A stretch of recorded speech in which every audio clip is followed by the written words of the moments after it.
before we get into the video, I just want to throw this out there. For those of you that have any sort of aerial phenomena, pictures or videos, anything strange that you've seen in the sky, please feel free to send it to me at the address you see on your screen, and I will gladly feature those videos and pictures in upcoming videos. There's some very cool and new exciting projects we're going to be doing here on the channel, and I want you all to be part of it. So with that said, show me what you got. Many people out there are just hoping that 2022 is a little bit better than 2021. Unfortunately, that choice has been disrupted by a series of events that took place specifically near Boulder, Colorado. An insane wildfire has taken over 600 homes, hurricane force speed that seemingly came out of nowhere. Some of you may be wondering, how does a wildfire start in 20-degree weather? Well, that is certainly a great question, and unfortunately, two of the biggest ingredients for that situation are wind and drought. And that wind, unfortunately, is apparently going to be the driving force for the next winter storm we're going to be dealing with in just a day, which is also bringing a severe weather event down to the southeast once again. It may be a new year, but we're dealing with these same dangers down in the southeast as of yet. My friends, something's got to give in some of these areas. And I almost forgot, do you remember the term called fish storm when it comes to hurricane season? Well, Texas is bringing a new meaning to that definition, as you can see on your screen. I'm going to do my best to bring you the current info on these situations. We're going to break this all down right here, right now. Let's go.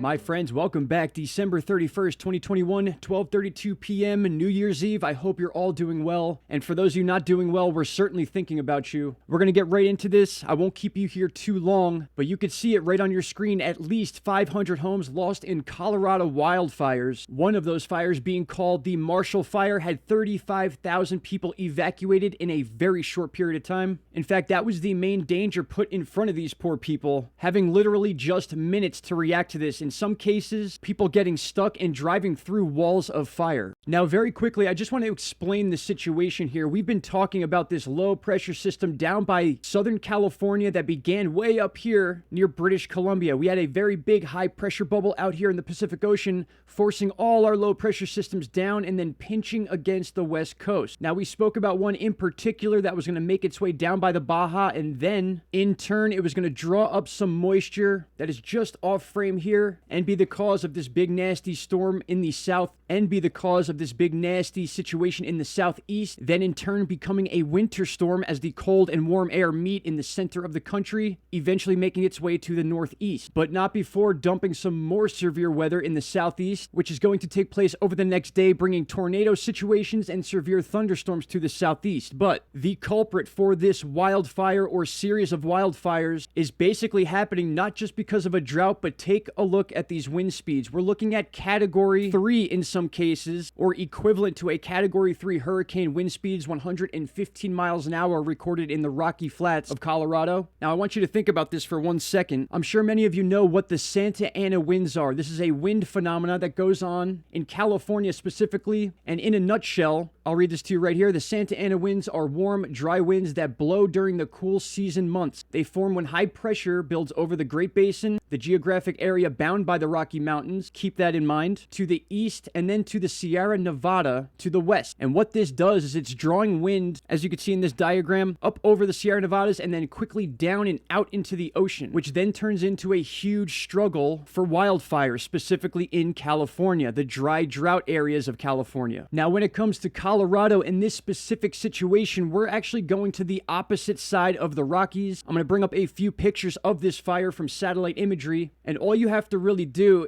is picture the Sierra Nevada winds in a reversed situation. So basically, these high winds that are swooping down from the back end of the Rockies are causing this insane amount of draft in an area that's completely drought-stricken. Now, it's hard to say that these fires were completely unexpected, but I think the speed at which these fires began and took over the surrounding areas was the big surprise here. I'm sure the 115-mile-an-hour winds or even hurricane force at all were not expected for this situation. We'll jump over to tropical tidbits, and I had a lot of people asking me, hey, how do these fires start when it's almost 20 degrees in some of these areas? And that's no joke. Even earlier today, it was in the 20s in Colorado and the surrounding areas. And as we move up north, we're getting some ridiculously low temperatures. A very big dip in that jet stream is on its way. We'll be talking about that in the coming days. But in many ways, this was a perfect storm for these conditions between the drought, the high winds, and just before that moisture, which is now sort of settling around the area. So all these things playing together for a fire of this magnitude and this quickness to take place. And as you can see in that forecast, Colorado is in that mix to get some of this snow. We'll see how that mixes with the situation they're dealing with now. Some little areas in here showing 11 inches of snow, but I want to move on into this snowstorm itself, which is really going to start peaking around the beginning of January 2nd, specifically for the middle of the country. And the reason I'm tying all this together is because this is due to one system. The fire is definitely part of this situation because of the wind driven by the low pressure system that came down the west coast. The moisture in the Pacific Ocean is now mixing with that, causing the snow to begin in these areas right here. And then in turn, as we move through New Year's Day and into the 2nd, that is when the winter storm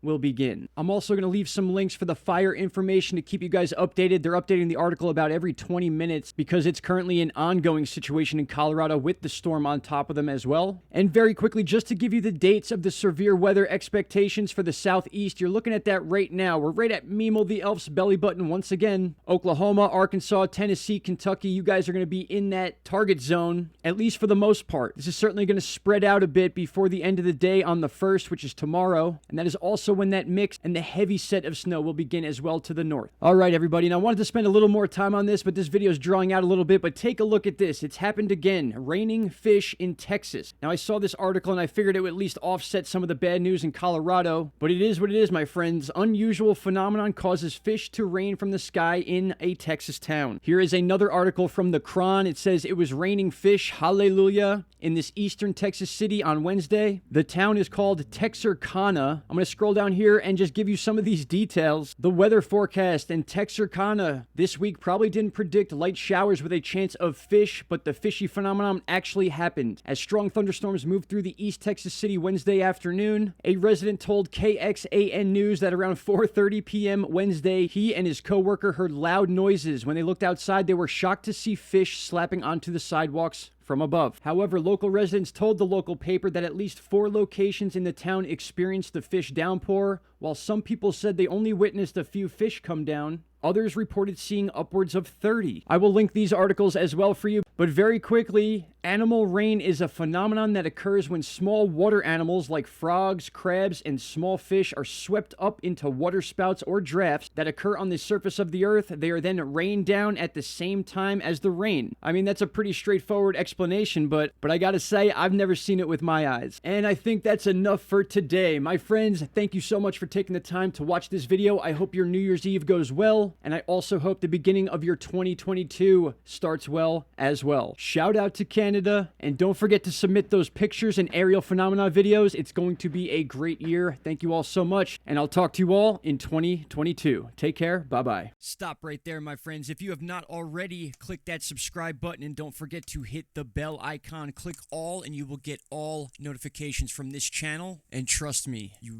won't be disappointed.